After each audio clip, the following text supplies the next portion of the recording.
Hello. It's Hi. good to see everybody on the call. My name is Georgia Court. I'm the proprietor at bookstore number one in Sarasota, and I think we're going to have a wonderful event this evening. Um, what's going to happen is that Elsie Souza, who you have seen chatting with our guests already, is going to moderate a discussion between our two guests. And I will introduce them formally here in a second, all three of them. But a bit of housekeeping. You all are on mute. And the reason is that that allows us to avoid any extraneous noises that might be going on in your households throughout the event. And I ask that you ask your questions using chat. Once I have done the introductions, I'm kind of going to disappear so that I can take notes about what's coming through the chat line. So once the discussion is over, we will go uh, to the question and answer session. I also want to invite our partner bookstores for many events this Zoom season. Mhm. We have been inviting other bookstores to participate. We for our patrons, they buy the book through us and participate. For the other bookstores, their customers buy the books through them and they participate. So everybody benefits in our little indie world. And I'd like to just thank all of these people individually. We have Book and Bottle from St. Petersburg, Florida, on with us tonight. We have Copperfish Books from Punta Gorda online with us tonight. We have Macintosh Books from Sanibel Island with us. We have Third House Books from Gainesville on the call with us. And we have the White Whale Bookstore from Pittsburgh, Pennsylvania on the call with us tonight. So, having done those introductions, oh, and one more bit of information, by the way. In the chat, I have put the the website addresses, links to the websites of all the bookstores who are on the call tonight. So if you're in their hometowns, that's where you can reach them. You'll get information on their own websites. Now for the formal introduction portion of the show. Okay. We have with us tonight Ann Goldstein. Her illustrious career started at the New Yorker, where she edited, among others, John Updike. Since then, she has become one of the world's most sought after translators of Italian fiction, working on books by Primo Levi, Humpa Lahiri, and most famously, Elena Ferrante. She has been translating the works of the superstar Ferrante, who has thus far kept her real identity hidden since 2004, and that began with Days of Abandonment, and it includes the newest Ferrante novel, The Lying Life of Adults. Michael Reynolds, who is with us, is the editor in chief of independent publisher Europa Editions. He's the recipient of the 2016 Golden Colophon Award for Superlative Achievement and Leadership in Independent Literary Publishing, awarded by the Community of Literary and Magazine Presses, and a 2017 Epiphany Magazine honoree for publishing excellence. Prize-winning and best-selling authors he has worked with at Europa include Elena Ferrante, Chantel Acevedo, Hiromi Kawakami, and many others. He's also an author and translator in his own right, whose published translations include three historic mysteries by Carlo Lucarelli and Viola di Grado's prize-winning novel, 70% Acrylic, 30% Wool. They will be in conversation with Bookstore One's own Elsie Souza. Elsie started her career as a special needs teacher in New Bedford, Massachusetts, where she taught for 25 years. Then for 13 years, she served as the director of the New Bedford office for Congressman Barney Frank. I'm personally thrilled that she and her husband, Tony, decided to move to Sarasota several years ago. and she is now Bookstore One's events manager. But more importantly, we all know her as the soul of Bookstore One. I'm going to turn it over to you three. Please enjoy, and please, audience, put your questions in the chat. See you in a bit. Thank you. Well, Ann Goldstein and Michael Reynolds, it is a personal honor for me to be with the two of you. I love translations. I know this is about Elena Ferrante, but I have to tell you, I speak Portuguese, and I read and write. So for me to meet a translator is pretty incredible. And so such a good thing. Michael Reynolds, you have brought Europa to such heights. And the fact that now there's a national book award in translated language, I know has a lot to do with you. So we thank you from the bottom of our hearts for that. It means so much to the world. And two of my favorite books that I will tell you from Europa, The Revolution of the Moon. I love that book. Yeah. And In the City of Gold and Silver. Oh, so nice, yeah. Thank you for those. Well, thank you very much. Very nice. And what can I say? You are a superstar. My goodness gracious. I know the New Yorker you thought would be the height of everything you ever did, but I have to tell you, a superstar with Elena Ferrante, what more can I say? But I want to share with you a little story. You have become the face of all of Elena's books.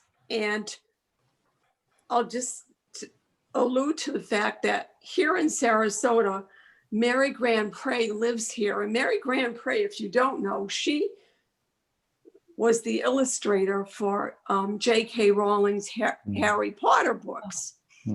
And as my niece would say, Abby, J.K. Rowling might have written Harry Potter, but Mary Grand Pré brought her to us. So you indeed share something with Mary Grand Pré. So Ann, I love you for everything you do. I want to ask a general question of Ann first. And it's something that Georgia Court and I were speaking about earlier. Edith Grossman, Margaret Joel Costa, and you are all of a similar age. And how did you all come to translating? It wasn't a career at the time. So Ann, why don't you share how this all evolved? Sure. Thank you very much for all your nice words.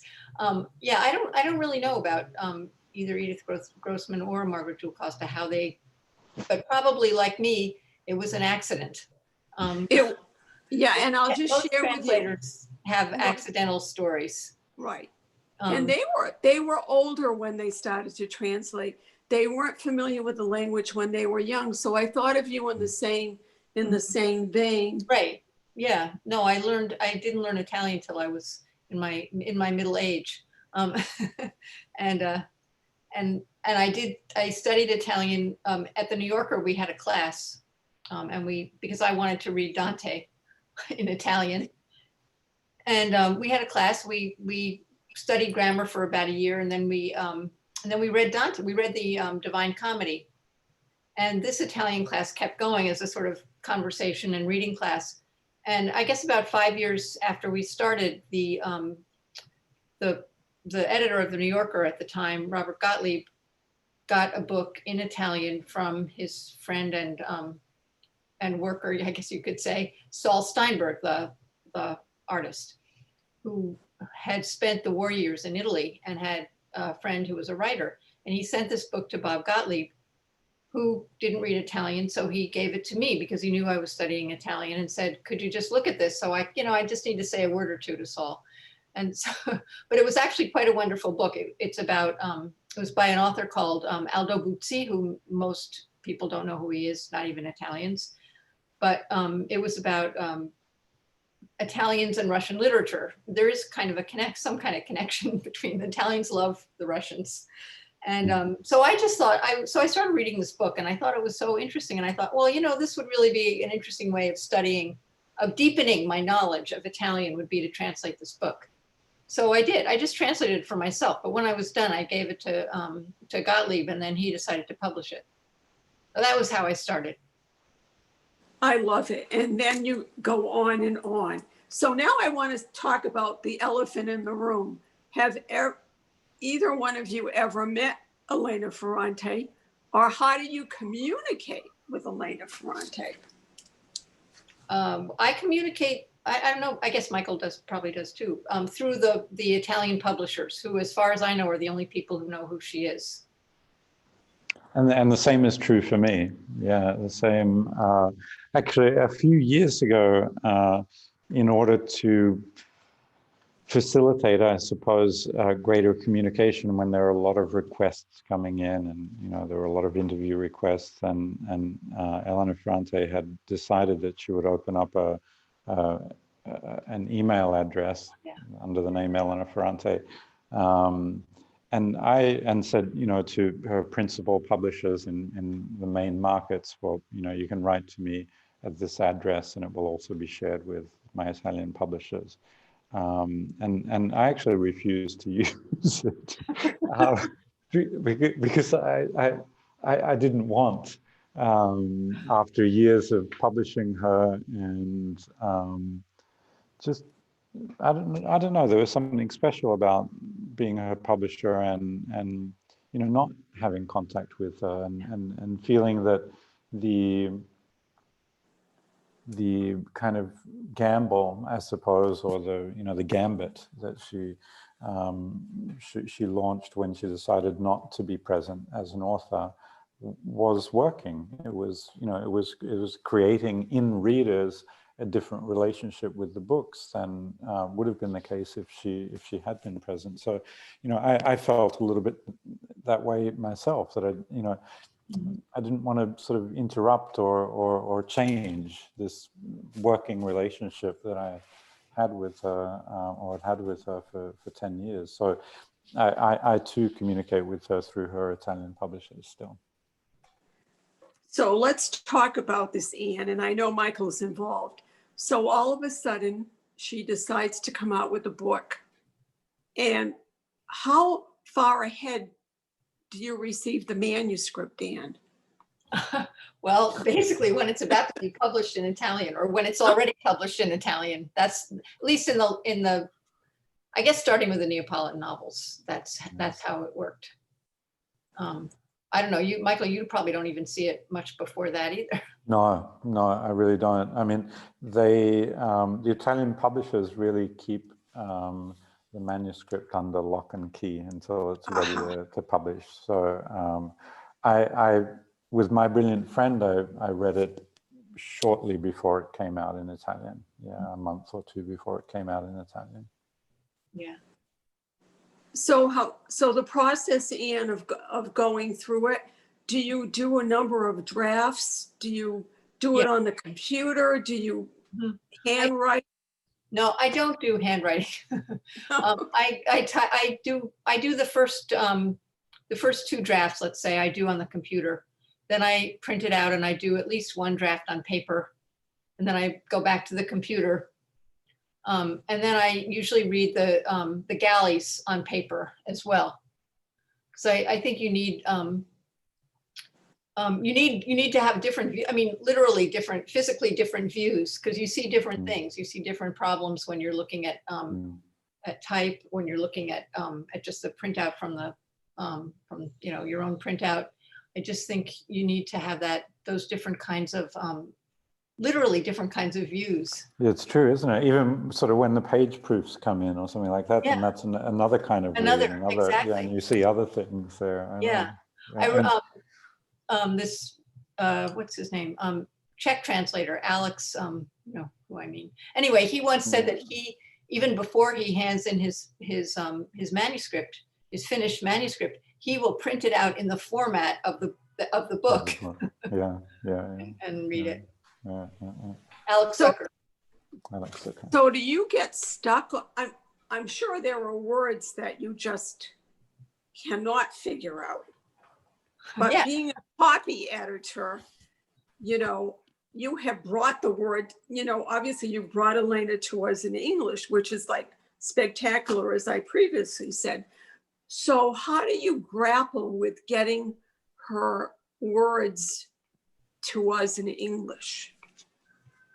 Well, I mean, there's many ways.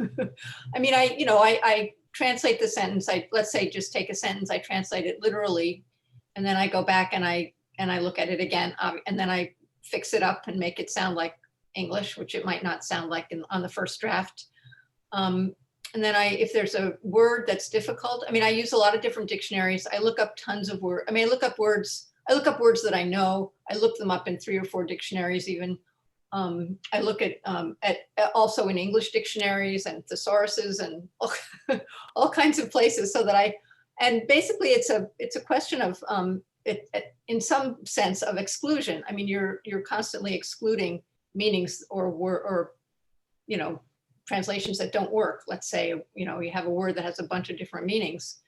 And it's certainly rare that you will find a word in English that has all the same connotations as the word in Italian. But you have to get as close as you can. And then you have to make sure that sometimes you think, oh, I've got the perfect word. Here it is. Finally, I found it. Then you read the sentence and you realize it just doesn't work in the sentence. So there's a lot of, you know, a lot of back and forth with yourself. And don't you think, Anne, that sometimes the words that you do know are the most dangerous ones, the real landmark? Because you think, I got it. Right. And you tend to interpret the entire sentence based on that knowledge of that word. Right. No, that's very true. Yeah. Yeah. So it's kind of a tricky business. And I was doing research on you, and I think I saw something on YouTube where all the books behind you, Anne, are those all your resource books that you use? Oh, behind me now? Yes. Well, it is, no, I mean, some of them are, but it is my Italian bookshelf. Oh, I love it. Oh, how fun. So do you have you know, as an aside, do you have a special Italian author other than Elena you really enjoy? I mean, I've enjoyed almost, you know, I mean, I've come to love most of the writers that I've worked on. Great. You know, I mean, Primo Levi, of course, was really wonderful. Paolo Passolini is another writer that I really love. Morante, I mean, I know I'm mentioning all the great writers of the 20th century, but I've been lucky to work on them, but you know, others too. Donatella di Pietrantonio, actually, I really love that book, A Girl Returned, which she wrote last year. What kind of writer was the Pope, Anne? The Pope? Yeah. Well, given that the Pope was translated from Polish into Italian, and then okay. He wasn't a great stylist. I see. So moving on, so here come the Neapolitan novels. Were you surprised at how they evolved, or how delighted, Michael? I mean, how many million of them have sold throughout the world? So in Anne's translation in English of the quartet, there are well over 5 million copies sold. And worldwide in other translations and in Italian, I think up around 17 million. So, you know, it's a really significant Harry Potter level phenomenon. Not quite a 50 Shades of Grey phenomenon, but a Harry Potter, Hunger Games, sort of Twilight kind of thing. Well, you never know. Yeah. In the same breath, that, you know, it's very different because obviously these are works of, for want of a better word, literary fiction. They begin perhaps with a different kind of readership in mind, without the sort of the genre readership. So the fact that they have reached that many readers is really, it's really an unusual story. It's an unusual publishing story also because you know, all of the other books that I mentioned are obviously not in translation. They're written in English. They obviously have authors who are more than willing to do promotional activities on their behalf. And they're all published by massive corporate publishing houses with lots of resources. So the Ferrante story is unique, really, I think is the only word for it. So Anne, I have read where Elena Ferrante said, I published to be read. And so you brought her to us. And I think something that strikes me through everything is her brutal honesty.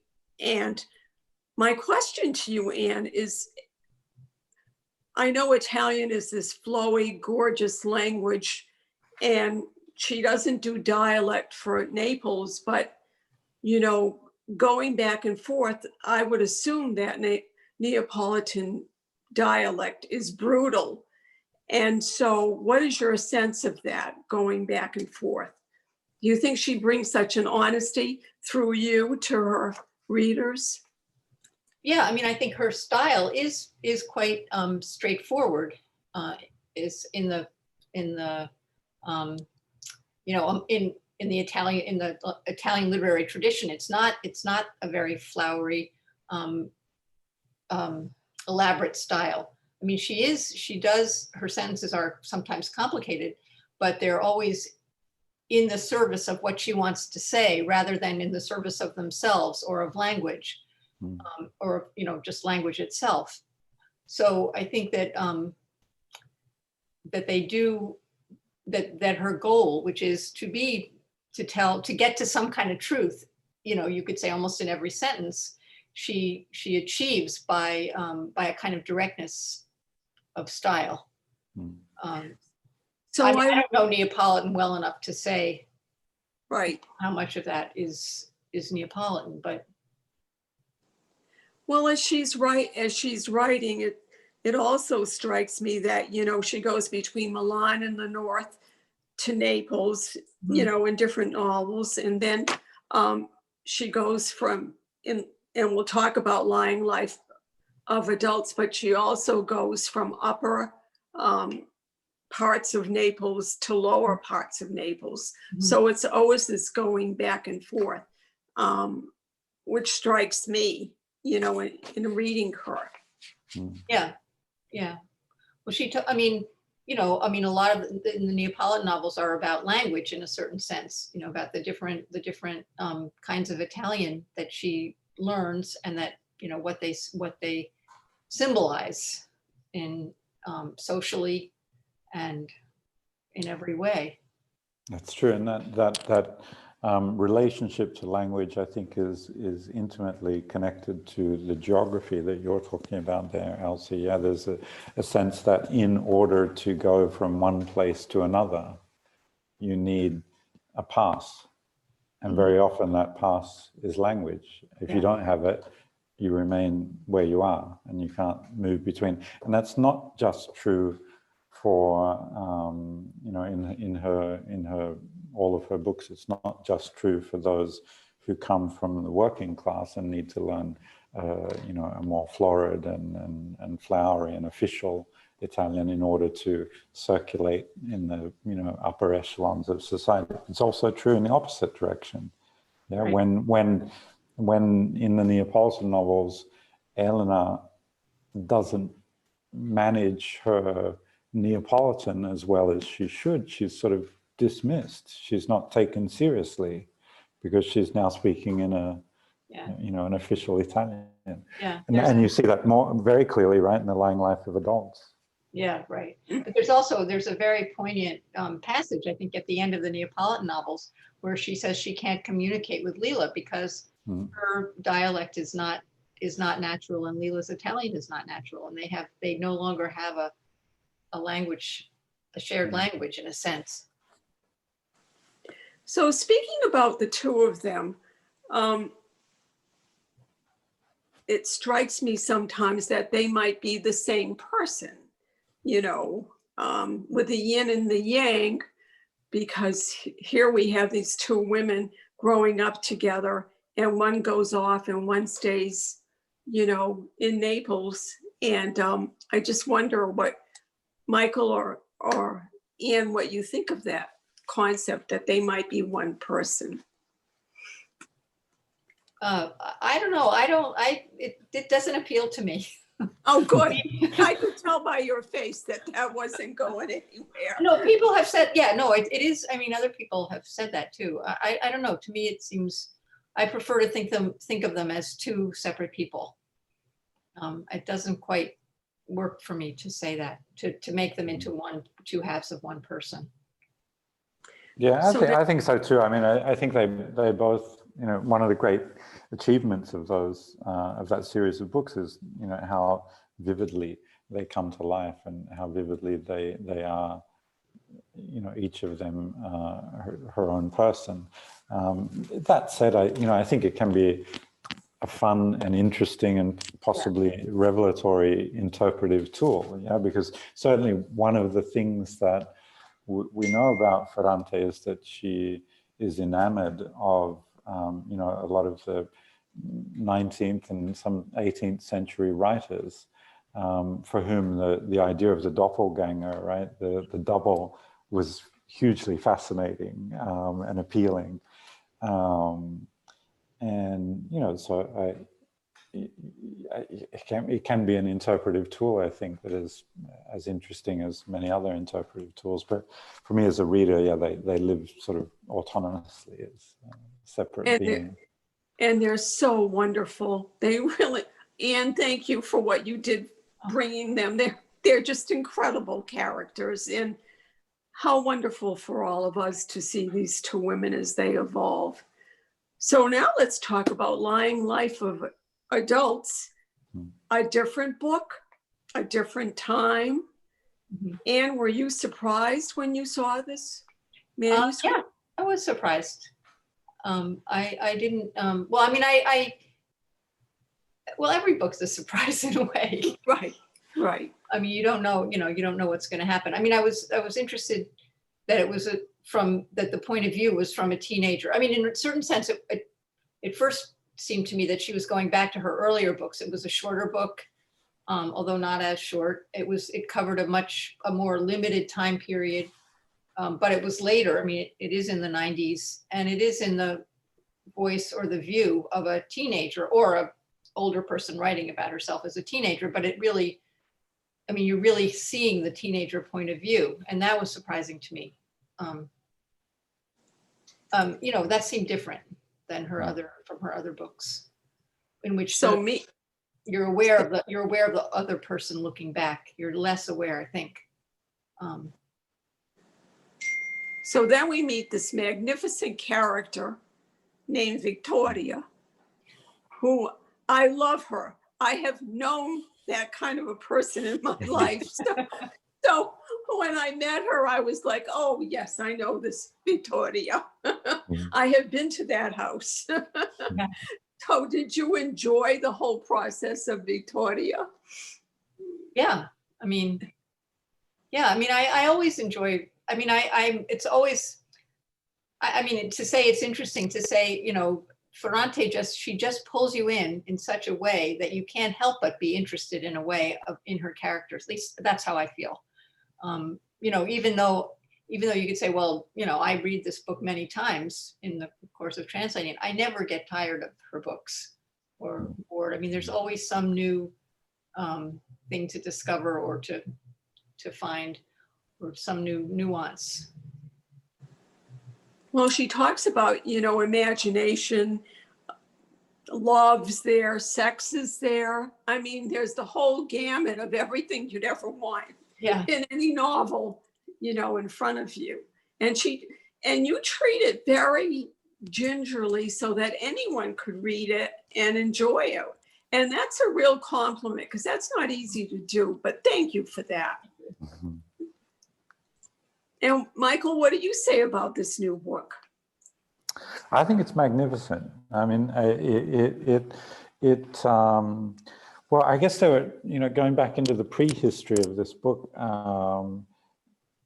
after a success like the Neapolitan novels, there's always a little bit of fear and hesitation on the part, I think, of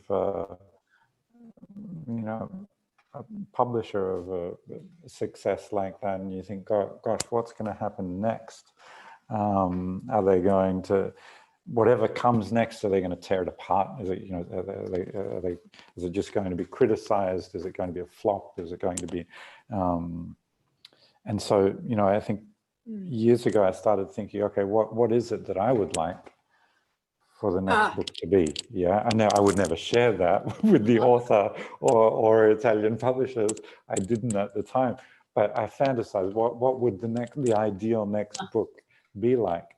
And I remember thinking, well, in a certain way, I think the ideal next book would be somehow a return to the earlier books, in the sense of sort of, not this big, expansive 1800 page saga, something shorter, something self-contained, something more focused. But at the same time, with the Neapolitan novels, I think one of the sort of marvels of the Neapolitan novels was how brilliantly she orchestrated a large cast of characters. We hadn't seen that from Ferrante before. And all of a sudden there were, 60 characters that she handled brilliantly. So, I fantasized about a book that combined those two things, that would be tightly focused, narratively speaking, but would be more populated, more crowded than the earlier books, which can be a little claustrophobic. They can suck the air out of your reading experience. And this book is that.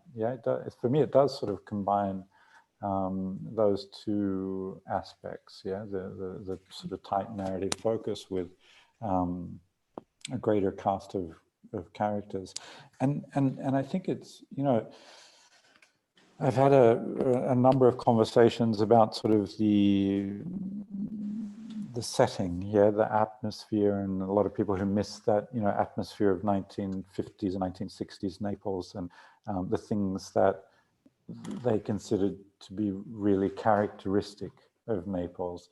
It didn't seem to be there in the same way in this new book. I think it really was. I think there's a lot of Naples in this new book, more than ever. It's just that it's, it's an 80s and a 90s Naples, and there are certain elements of Naples that were common to every city. Every city in the world became a little bit similar to every other city in the world in the 1980s and 90s. So you see that process quite clearly, I think, in this new book. And at the same time, it's really typical Naples. It's characteristic of Naples. And Giovanna, I think, is a terrific creation. A great creation that we, I keep hearing from readers, will there be another book? They're already attached to this Giovanna, right? And that's another of Ferrante's great gifts, is to just sort of draw you into the lives and thoughts and struggles and joys of her characters. It's really. And what I loved about it too, it sounds like a thriller in a lot of cases. And that bracelet, I'm not going to say too much about it, but I wanted that bracelet, I'll tell you. Are you sure? You're right. You're right. But I'm sure there must be a company, as we speak, producing that bracelet. I'm sure in Naples. Already thinking of that. Right. Yeah. But it also shows, it's also, a different part of Naples than the sort of 50s, than the neighborhood in which Leela and Elena grow up. So maybe that's another thing that, is sort of disorienting in a way. You're going from the from up to down rather than from down to up, in a sense. Which Right. is also true going back to the language, I mean, linguistically as well. Mm-mm. You know, Giovanna is not allowed to speak, she's not allowed to speak dialect in her household. And so Right. she has to go back and sort of learn it. And she goes back and learns dialect. She learns to be vulgar, right? Yeah, And it's a right. great liberation. It's Yeah. sort of, yeah. Yeah. Yeah. Yeah. But yeah, I've been really pleased by the response that we've heard from readers so far, and the reviews have been terrific. And I think it's the perfect book to sort of follow the Neapolitan novels with, because another concern is, I think, if Ferrante had attempted another saga, there's no way that it would have lived up to expectations. Yeah, it's just not possible.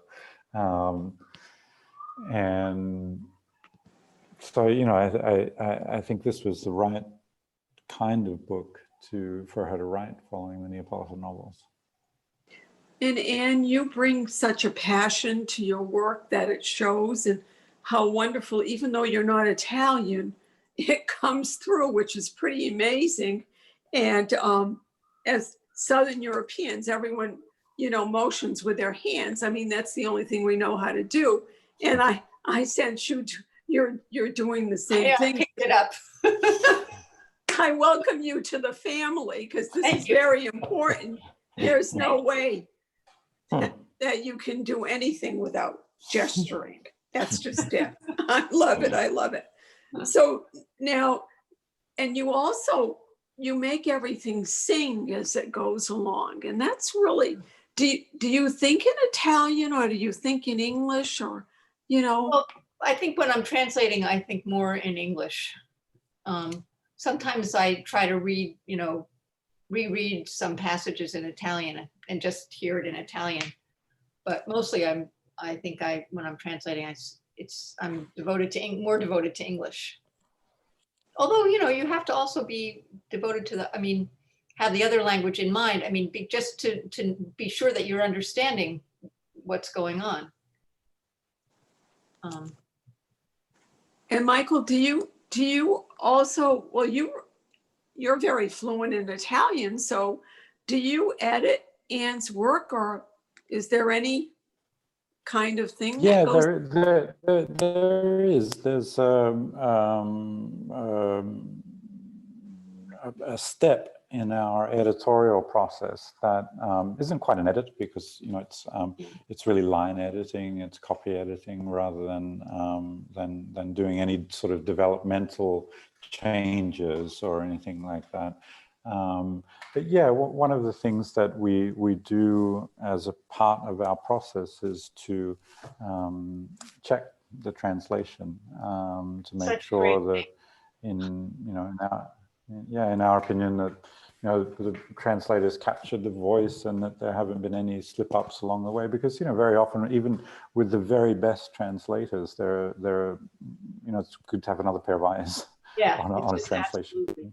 Yeah. And I think, I'm just that Europa is really the only American publisher that I know who does that. oh, that's such a great gift that is, Anne, for you and for all of us to have that process going on. Who are your favorite characters in this latest? Do you have favorite ones? In the new book? Yes.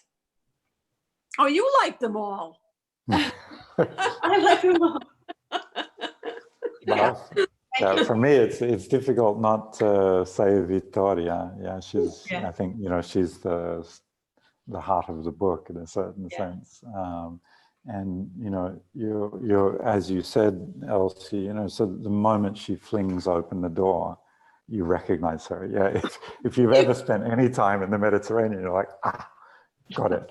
And then Ferrante goes on just to sort of deepen that characterization over the course of the book, and sort of make her not a caricature, but a real memorable character.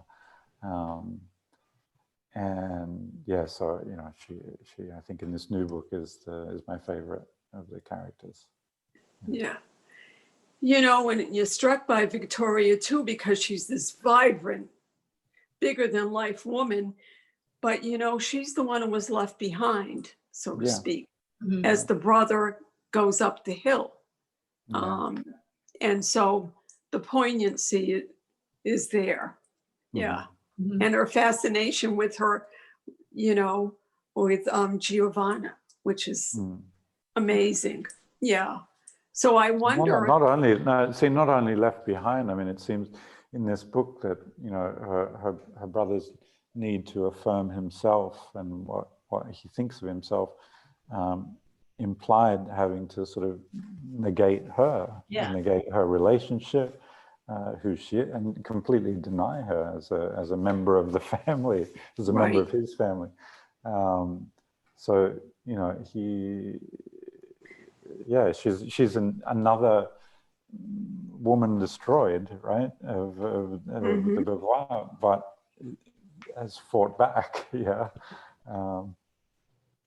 Yeah, and I thought there was a poignant line, and I'm not going to say it correctly, but describing the dad saying he never fit in his suit or something to that effect. Yeah.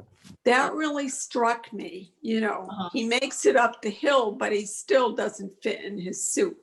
Yeah. Mhm. So that was intriguing. Yeah. Yeah. Yeah. Well, Elsie, do you think it's time for questions? I do.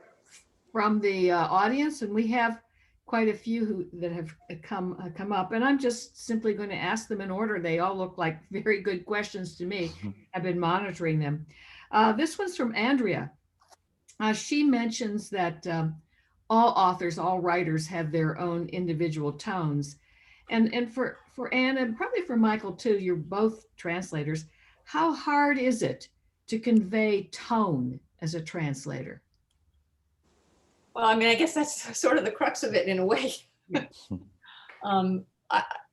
It's hard. I mean, it's hard to translate because you, well, I guess as I was saying before, to get the meaning right, and then to get the tone right, and then to make it be English, it's a kind of balancing act, I guess. I mean, I don't know. I mean, I think there's something mysterious about it to me. But I think I pay a lot of attention to the original. I mean, to the text.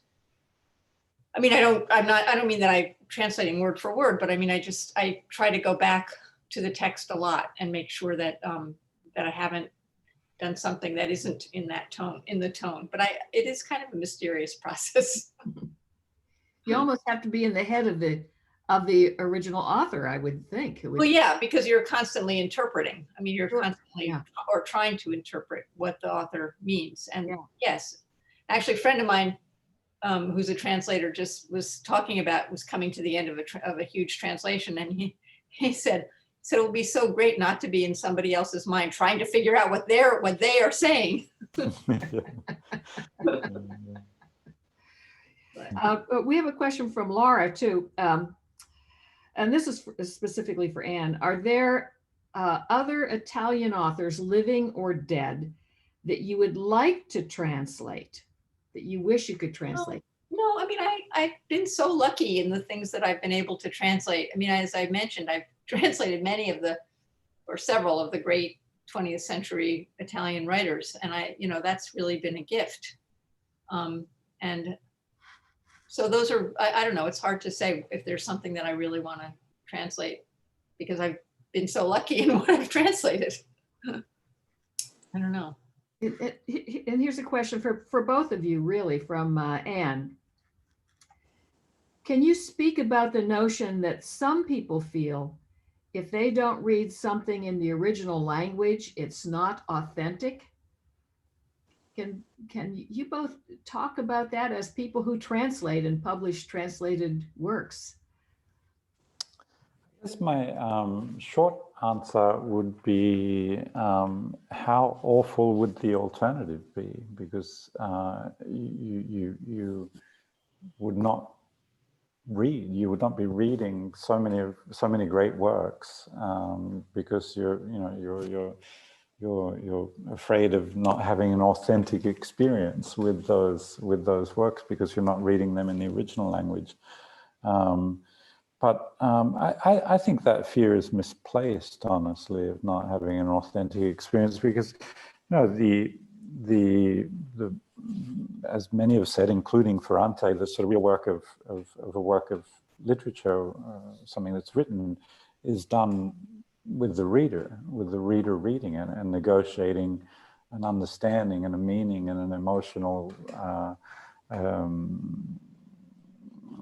connection to that work of writing, and so the implication of that is that the authentic experience is happening between reader and text, not really between writer and reader, right? But between reader and text. So whatever that text happens to be is an authentic experience that's happening in that moment between reader and the text itself. So I don't think there's any lack of authenticity, and I also tend to think that for every two things that may be lost in a translation, maybe one is gained as well. Something different is gained. I don't know. But the alternative is terrible. Thinking of a world where we can only read the things written in the language that we know, or the languages that we know. Yeah, Anne, do you have any comments on that? No, I mean, I think that's true. I don't think authentic is really not the issue. Authentic is, I mean, yeah, you're not reading it in the original language, and as Michael said, you're missing some nuances of language or of cultural reference, things like that. But it doesn't mean that it's not an authentic experience and that you're not reading a book that you might not otherwise read. Yeah, to me, that would be the thing. I have a hard enough time trying to learn one other language. I can't imagine if I had to learn every language in the world Yeah. to read books. It would be quite a daunting task, I would think. A question from Sarah, and this is for Anne, really. What kinds of things have you learned, or do you think you've learned about Elena Ferrante through working on her books? I mean, it depends what you mean by Elena Ferrante.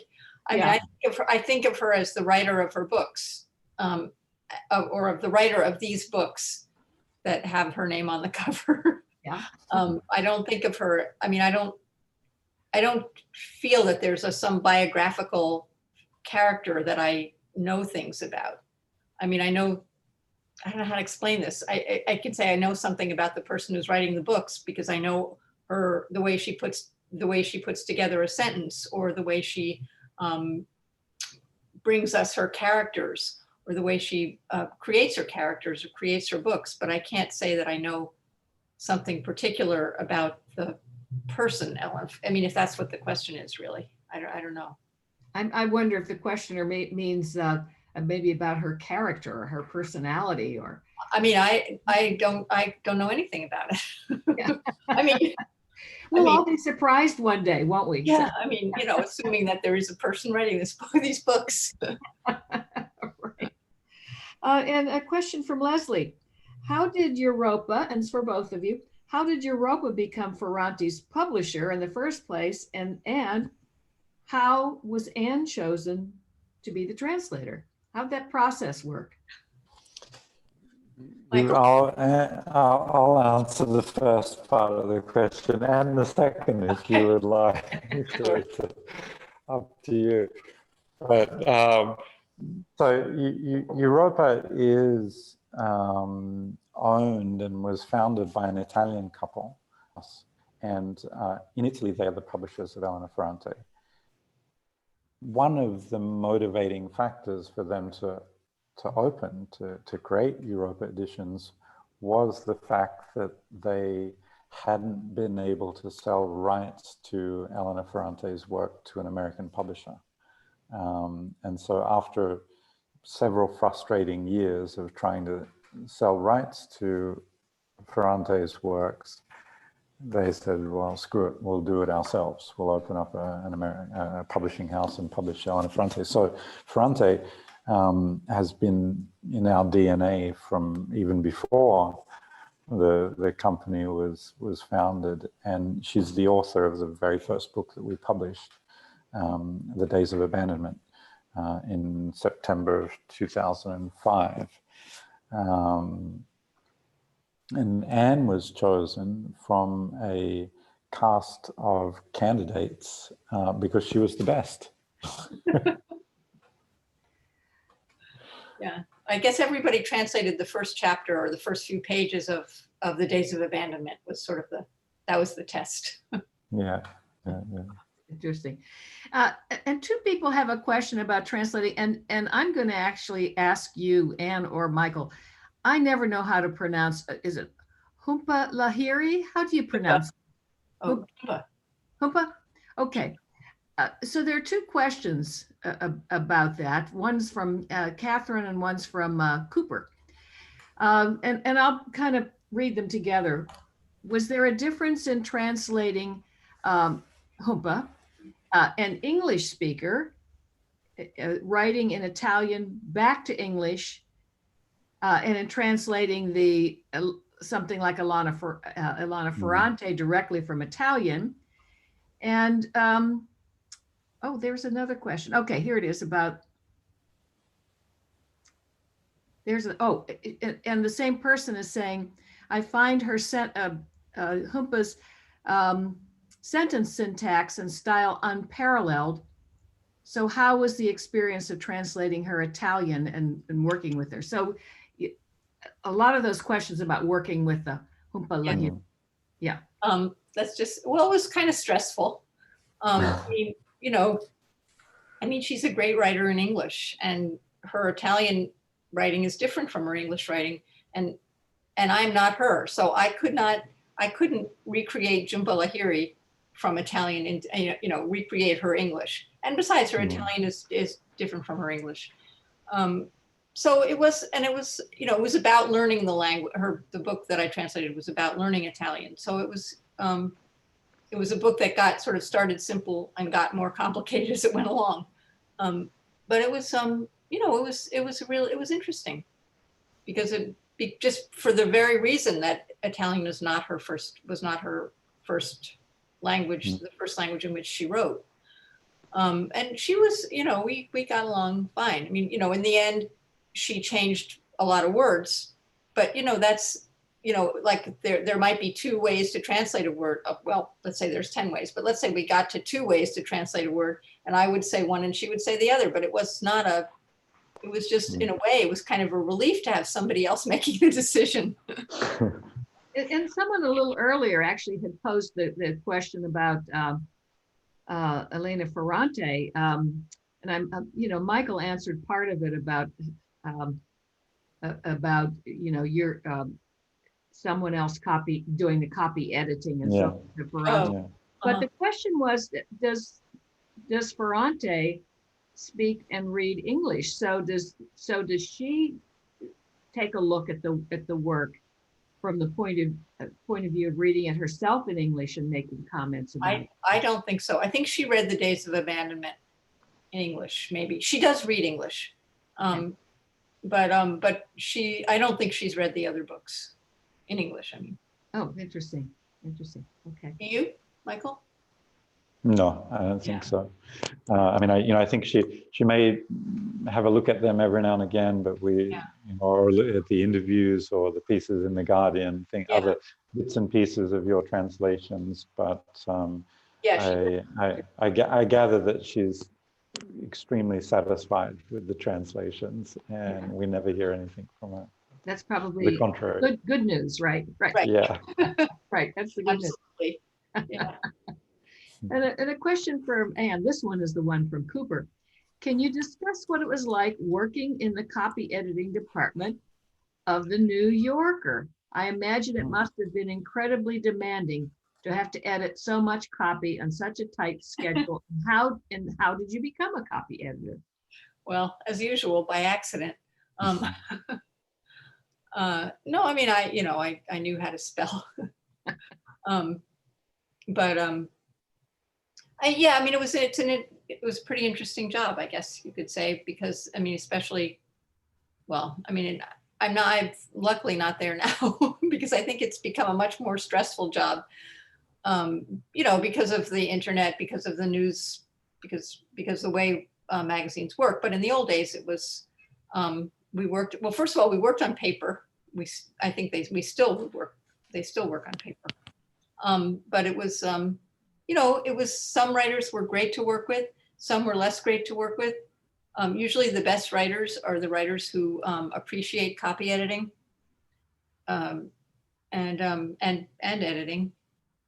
And when I first started out, we had a lot of time to work on pieces, you know, because there wasn't this, I mean, the magazine came out every week. There wasn't a website where you had to update things all the time.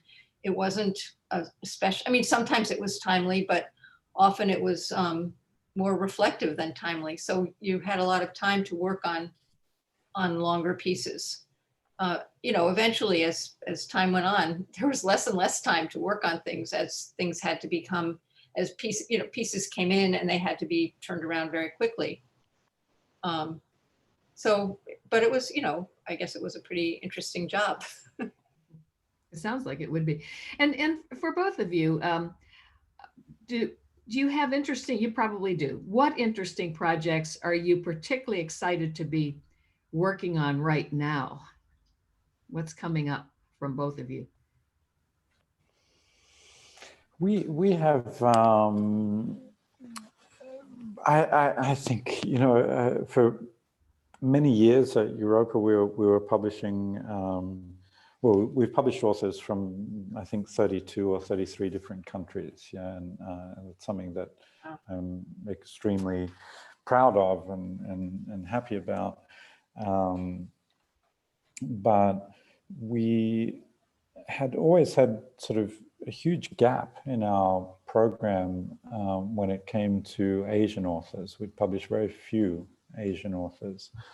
Actually, the novel that you mentioned at the top of the hour, Elsie, by Desperante, who's an Indian writer. It was one of the few sort of Central Asian writers that we'd published. And a couple of years ago, we sort of set about to change that, and we've published some really, really good Japanese writers in recent years. Strangely, the two authors who have been most successful for us so far are both called Kawakami. Their surnames are both Kawakami. But one in particular this year, we published a book called Breasts and Eggs by a Japanese author, Michael Kawakami. And it was just a really, in a difficult year, was a really pleasing new or pleasing experience of bringing a new author to readers here in the United States. And we have the second book by this author, Miyako Kawakami, coming in the spring, and it's called Heaven. And I think it's an even better, even more timely, and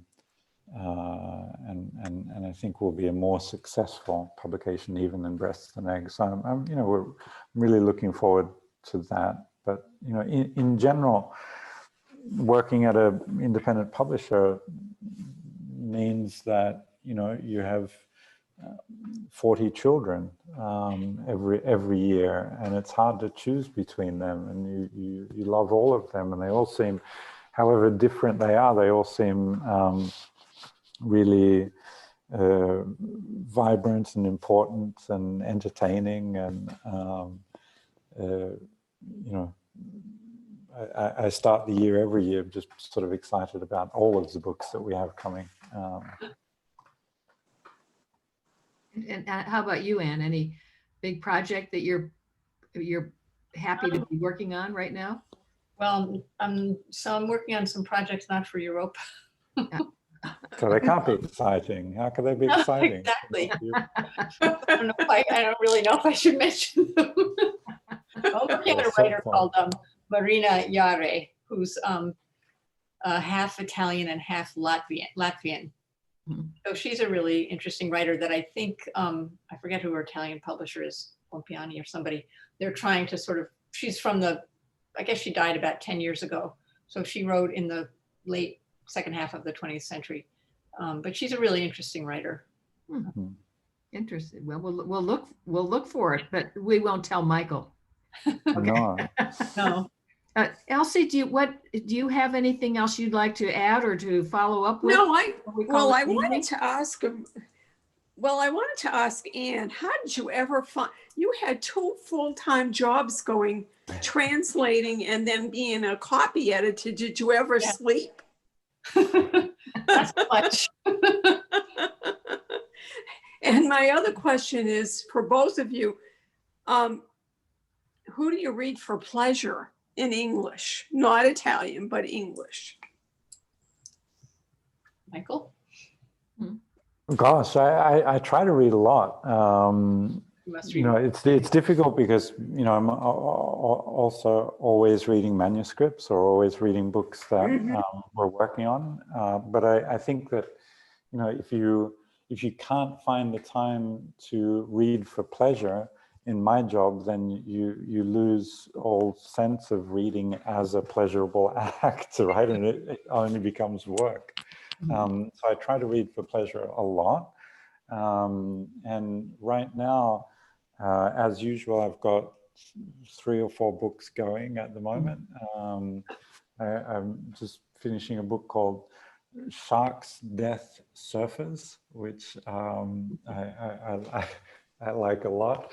And it's sort of a Scottish writer writing about the sea and about surfing. And I think she's writing about sort of the, you know, the underside, our unconscious, and you know what impact it has on us. And I'm reading a book that I found here. I think it's yours, Anne, in the apartment here, the Robert Hughes book on Rome. Oh, it's Marine's.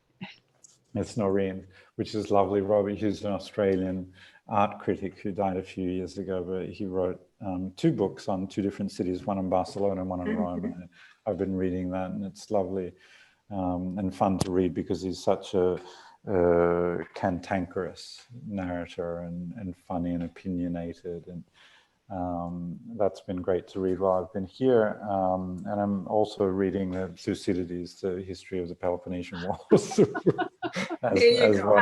as one does. Very light reading. Right, Yes. right. That's an impressive stack by your bedside. And I have a question for Anne. When will you finally live in Italy, Anne? Oh, I don't know. Boy, right now it doesn't look good. No, I can't even get to Italy. you will though. Out of New York, you'll get there Yeah. eventually. Yeah. Exactly. Well, this has been wonderful. And, you know, let's do it again sometime. Yeah, let's. Thank you. Get together.